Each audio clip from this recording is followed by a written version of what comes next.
Autobiography of Andrew Carnegie by Andrew Carnegie, Chapter 4 Colonel Anderson and Books. With all their pleasures, the messenger boys were hard worked. Every other evening they were required to be on duty until the office closed, and on these nights it was seldom that I reached home before 11 o'clock. On the alternating nights we were relieved at 6. This did not leave much time for self-improvement, nor did the wants of the family leave any money to spend on books. There came, however, like a blessing from above, a means by which the treasures of literature were unfolded to me. Colonel James Anderson, I bless his name as I write, announced that he would open his library of 400 volumes to boys, so that any young man could take out, each Saturday afternoon, a book which could be exchanged for another on the succeeding Saturday. My friend, Mr. Thomas N. Miller, reminded me recently that Colonel Anderson's books were first opened to working boys, and the question arose whether messenger boys, clerks, and others who did not work with their hands were entitled to books. My first communication to the press was a note, written to the Pittsburgh Dispatch, urging that we should not be excluded, that although we did not now work with our hands, some of us had done so, and that we were really working boys. Dear Colonel Anderson promptly enlarged the classification, so my first appearance as a public writer was a success. My dear friend Tom Miller, one of the inner circle, lived near Colonel Anderson and introduced me to him. And in this way the windows were opened in the walls of my dungeon through which the light of knowledge streamed in. Every day's toil, and even the long hours of night service, were lightened by the books which I carried about with me and read in the intervals that could be snatched from duty. And the future was made bright by the thought that when Saturday came a new volume could be obtained. In this way I became familiar with Macaulay's Essays and his History, and with Bancroft's History of the United States, which I studied with more care than any other book I had then read. Lamb's Essays were my special delight, but I had at this time no knowledge of the great master of all, Shakespeare, beyond the selected pieces in the school books. My taste for him I acquired a little later at the old Pittsburgh Theater. John Phillips, James R. Wilson, Thomas N. Miller, William Cowley, members of our circle, shared with me the invaluable privilege of the use of Colonel Anderson's library. Books which it would have been impossible for me to obtain elsewhere were, by his wise generosity, placed within my reach, and to him I owe a taste for literature, which I would not exchange for all the millions that were ever amassed by man. Life would be quite intolerable without it. Nothing contributed so much to keep my companions and myself clear of low fellowship and bad habits as the beneficence of the good Colonel. Later, when fortune smiled upon me, one of my first duties was the erection of a monument to my benefactor. It stands in front of the hall and library in Diamond Square, which I presented to Allegheny, and bears this inscription: To Colonel James Anderson, founder of Free Libraries in Western Pennsylvania. He opened his library to working boys and upon Saturday afternoons acted as librarian, thus dedicating not only his books but himself to the noble work. This monument is erected in grateful remembrance by Andrew Carnegie, one of the working boys, to whom were thus opened the precious treasures of knowledge and imagination through which youth may ascend. This is but a slight tribute and gives only a faint idea of the depth of gratitude which I feel for what he did for me and my companions. It was from my own early experience that I decided there was no use to which money could be applied so productive of good to boys and girls who have good within them and ability and ambition to develop it, as the founding of a public library in a community which is willing to support it as a municipal institution. I am sure that the future of those libraries I have been privileged to found will prove the correctness of this opinion. For if one boy in each library district, by having access to one of these libraries, is half as much benefited as I was by having access to Colonel Anderson's 400 well-worn volumes, I shall consider they have not been established in vain. As the twig is bent, the tree's inclined. The treasures of the world which books contain were opened to me at the right moment. The fundamental advantage of a library is that it gives nothing for nothing. Youths must acquire knowledge themselves. There is no escape from this. It gave me great satisfaction to discover, many years later, that my father was one of the 5 weavers in Dunfermline who gathered together the few books they had and formed the first circulating library in that town. The history of that library is interesting. It grew and was removed no less than 7 times from place to place, the first move being made by the founders, who carried the books in their aprons and 2 coal scuttles from the handloom shop to the second resting place. That my father was one of the founders of the first library in his native town, and that I have been fortunate enough to be the founder of the last one, is certainly to me one of the most interesting incidents of my life. I have said often, in public speeches, that I had never heard of a lineage for which I would exchange that of a library founding weaver. I followed my father in library founding unknowingly, I am tempted almost to say providentially, and it has been a source of intense satisfaction to me. Such a father as mine was a guide to be followed, one of the sweetest, purest, and kindest natures I have ever known. I have stated that it was the theatre which first stimulated my love for Shakespeare. In my messenger days the old Pittsburgh theatre was in its glory under the charge of Mr. Foster. His telegraphic business was done free, and the telegraph operators were given free admission to the theatre in return.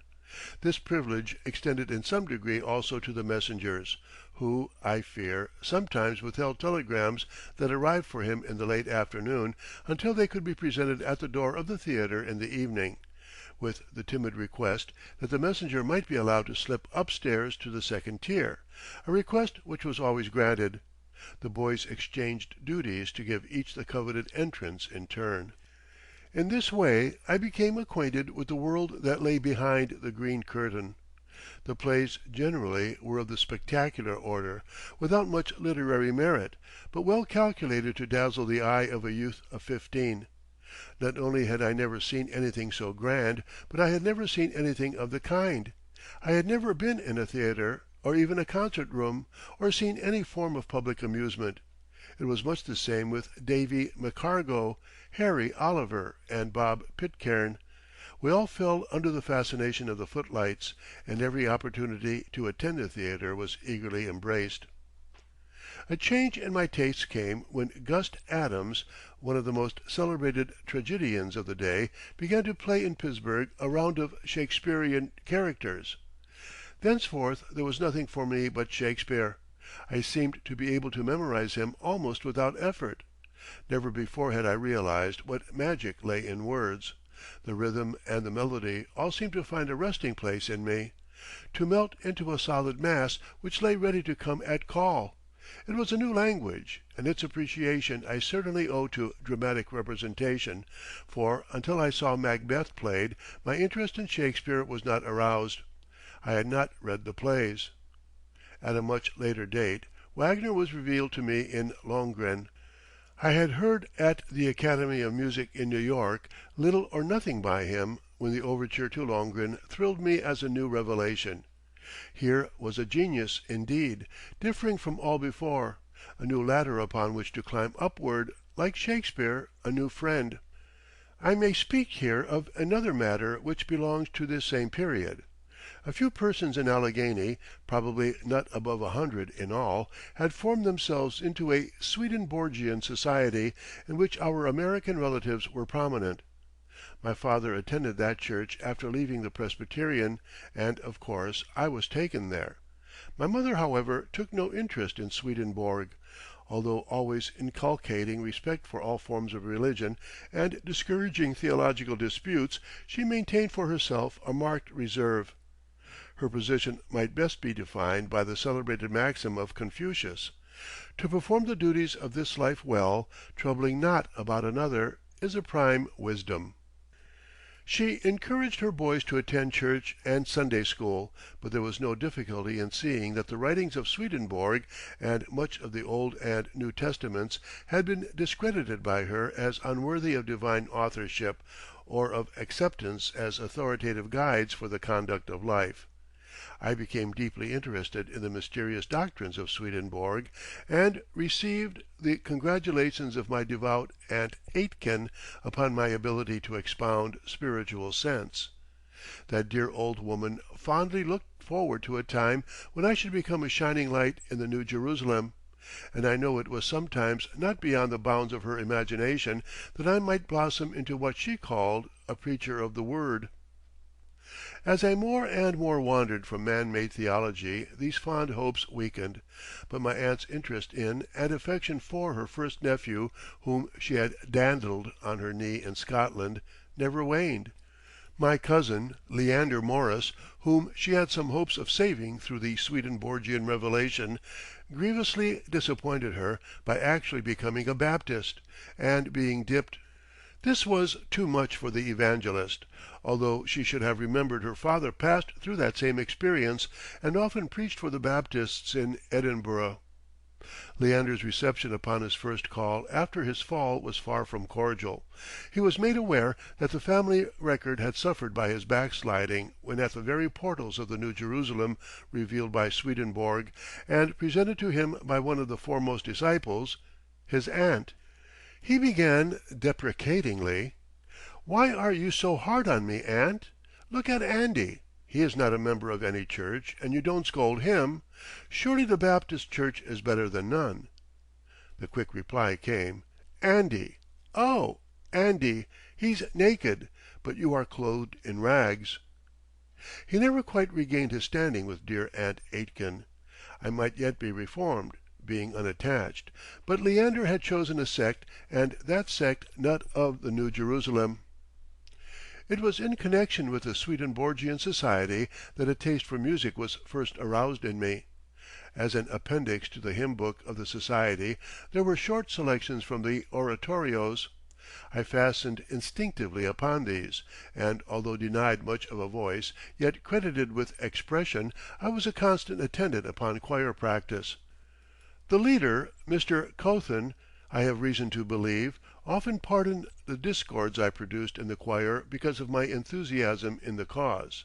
When, at a later date, I became acquainted with the oratorios in full, it was a pleasure to find that several of those considered in musical circles as the gems of Handel's musical compositions were the ones that I, as an ignorant boy, had chosen as favorites. So the beginning of my musical education dates from the small choir of the Swedenborgian Society of Pittsburgh.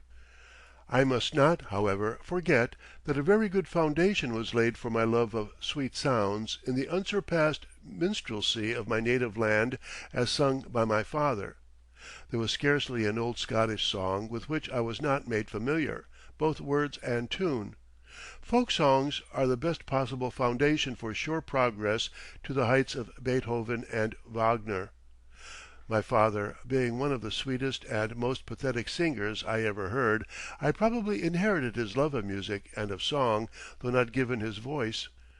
Confucius' exclamation often sounds in my ears, "Music, sacred tongue of God, I hear thee calling, and I come." An incident of this same period exhibits the liberality of my parents in another matter. As a messenger boy I had no holidays, with the exception of 2 weeks given me in the summer time, which I spent boating on the river with cousins at my uncle's at East Liverpool, Ohio. I was very fond of skating, and in the winter about which I am speaking, the slack water of the river opposite our house was beautifully frozen over. The ice was in splendid condition, and reaching home late Saturday night, the question arose whether I might be permitted to rise early in the morning and go skating before church hours. No question of a more serious character could have been submitted to ordinary Scottish parents. My mother was clear on the subject, that in the circumstances I should be allowed to skate as long as I liked. My father said he believed it was right I should go down and skate, but he hoped I would be back in time to go with him to church. I suppose this decision would be arrived at today by 999 out of every 1,000 homes in America, and probably also in the majority of homes in England, though not in Scotland.